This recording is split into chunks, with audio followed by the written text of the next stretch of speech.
What's up mga crafters? Mga plus craft ko, ba't nagbabalik na naman tayo sa Moro Craft Season 2. So for today's video nga mga crafters, tayo ay magmamining ng debris. Halata naman dyan sa ating thumbnail at saka sa ating title. So please support us lahat ng Moro Craft members. So magsuportahan tayo dito, and kung gusto nyo pa ng mga ganitong content ay itutuloy-tuloy lang natin to, and twice a week or every week na tayo mag-upload.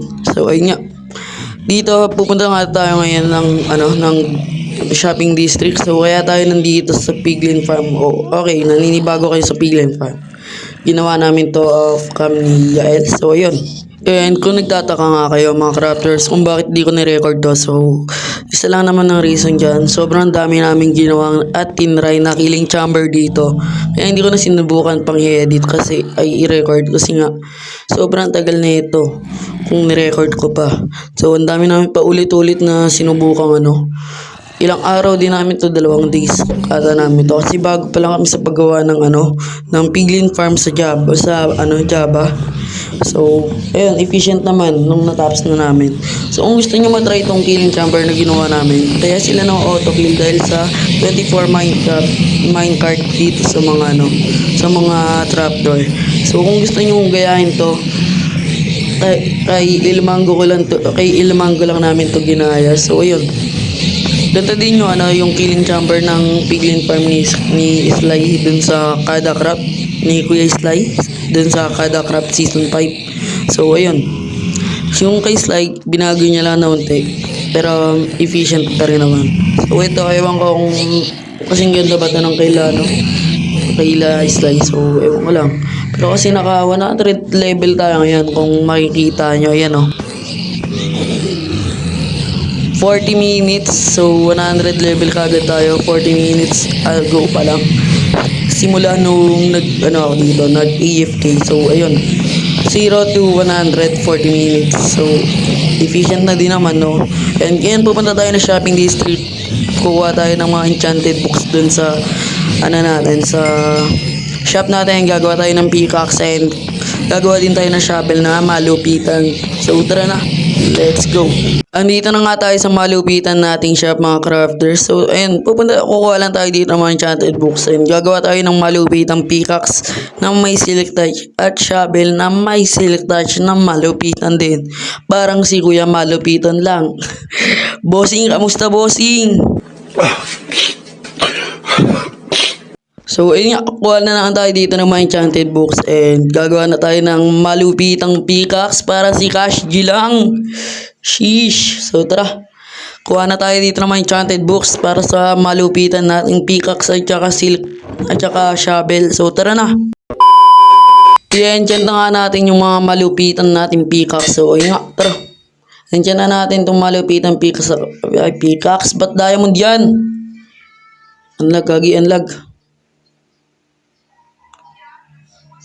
So ayun, timelapse ka na lang. Hindi, joke lang. Timelapse pa natin to. Pwede tayo magkwentuhan ngayon, So ayun, malapit na din yung end fight. Katulad ng sinabi ko sa inyo ng previous episode, kailangan na natin maganda kasi mamaya magre-recording na ako about sa end fight namin. So ayun, mag-end fight na kami. Di ba, ang bilis lang. Pa lang, episode 5, no? Episode 5 pa lang tayo, end fight na episode 6. Sheesh.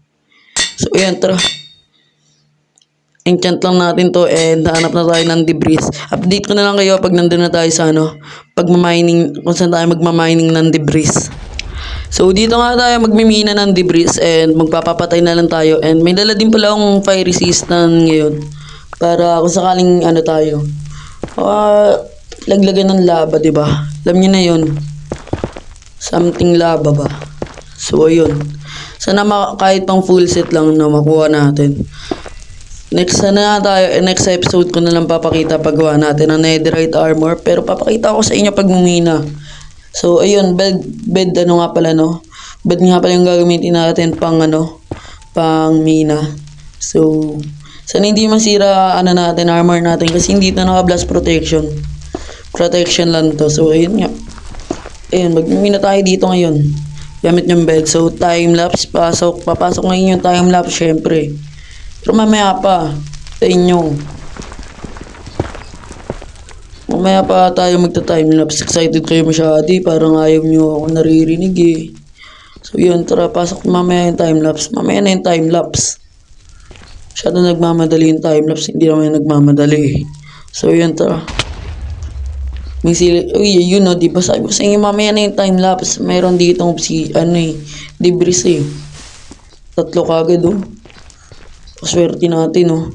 So yun. Dito napapasok yung timelapse. Syempre mga crafters, timelapse na yan. So tara. 1, 2, 3, 4, 5. So timelapse, pasok.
So ayun nga no mga crafters, so pauwi na nga tayo, pabalik na nga tayo dun sa pinaglagyan ko ng mga bed at saka ng chest natin at ng iba nating gamit.